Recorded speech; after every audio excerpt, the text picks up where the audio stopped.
Saya kira ada kecenderungan Pilkada Jakarta ini semacam big match, tanding ulang yang mengkloning konfigurasi politik dalam Pilpres. Tapi sayangnya Vita, saya mencatat sejumlah anomali dalam Pilkada Jakarta. Kenapa anomali? Pertama, anomalinya itu ini Anies turun kelas terus terang.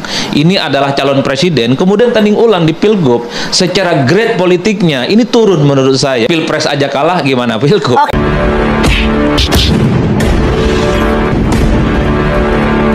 Assalamualaikum warahmatullahi wabarakatuh. Om Swastiastu, Namo Buddhaya, salam kebajikan. Kita tahu bahwa yang namanya Adi Praitno itu adalah salah seorang pengamat politik yang memang tajam dan hampir seluruh pernyataan-pernyataannya itu benar.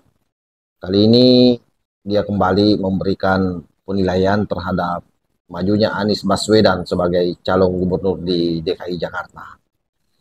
Pada video kali ini, Adi Praitno tidak tanggung-tanggung mengatakan bahwa telah terjadi anomali politik di DKI Jakarta khususnya karena majunya Anies Baswedan yang kalau kita lihat dalam proses pemilihan presiden saja kalah, apalagi dalam pilkada gubernur kali ini.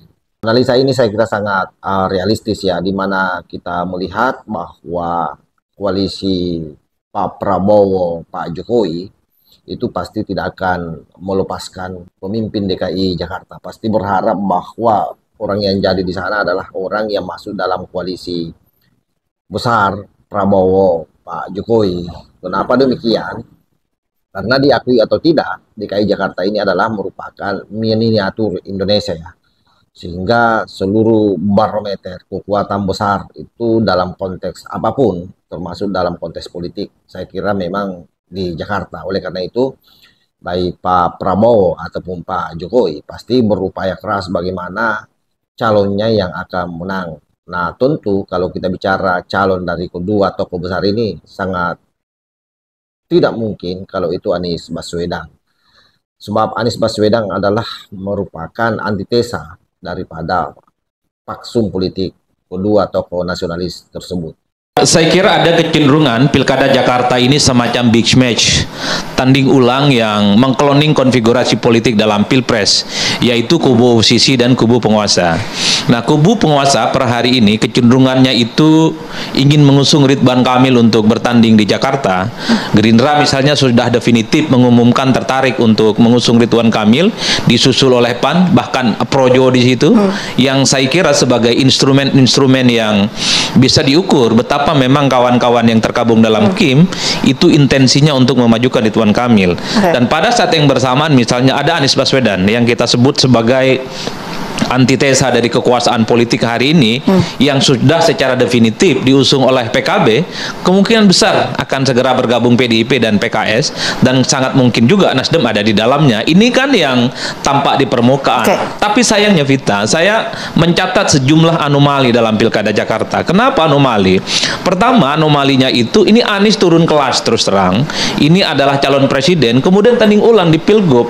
Secara grade politiknya ini turun menurut saya. Ini kan yang sebenarnya menimbulkan begitu banyak resistensi belakangan. Pilpres aja kalah, gimana Pilgub? Ya itu sudah aku yakin kok. PDIP dan Pak Jokowi udah nggak bisa lagi dikait-kaitkan. Sudah lama wassalam kok. Dan ada kecenderungan misalnya, kenapa PDIP itu tertarik misalnya untuk membangun koalisi dengan Anies Baswedan? Karena di kubu penguasa Ridwan Kamil ada sentuhan Pak Jokowi.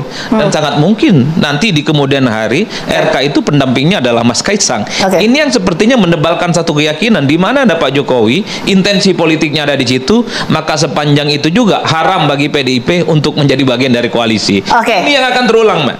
Pernyataan Adi Praitno ini semakin mengkonfirmasi bagi kita semua bahwa dalam konteks pemilihan gubernur di DKI Jakarta, seyogyanya memang masyarakat berhati-hati ya, terutama yang mendukung apa yang menjadi agenda Pak Jokowi dan Pak Prabowo ke depan.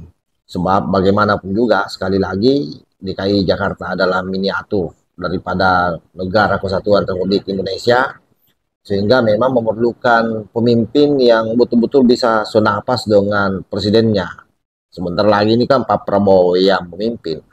Dan bagaimanapun juga Anies Baswedan ini adalah orang yang pernah kualitas daripada Pak Prabowo di Pilpres kemarin, dan tentu bagi kita semua ini ingat betul bagaimana Anies Baswedan sebagai seorang manusia yang sangat dipercaya oleh Pak Prabowo dulu sampai-sampai kemudian di backup menjadi calon gubernur, tapi pada akhirnya juga memberikan perlawanan.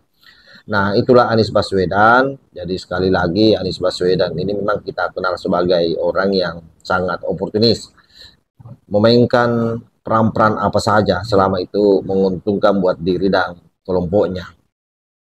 Tapi bagi kita semua dalam konteks politik itu sah-sah saja. Yang paling penting sebenarnya adalah bagaimana rakyat ikut menyaring seluruh informasi-informasi yang berkembang sehingga kemudian tidak terjebak pada retorika semata.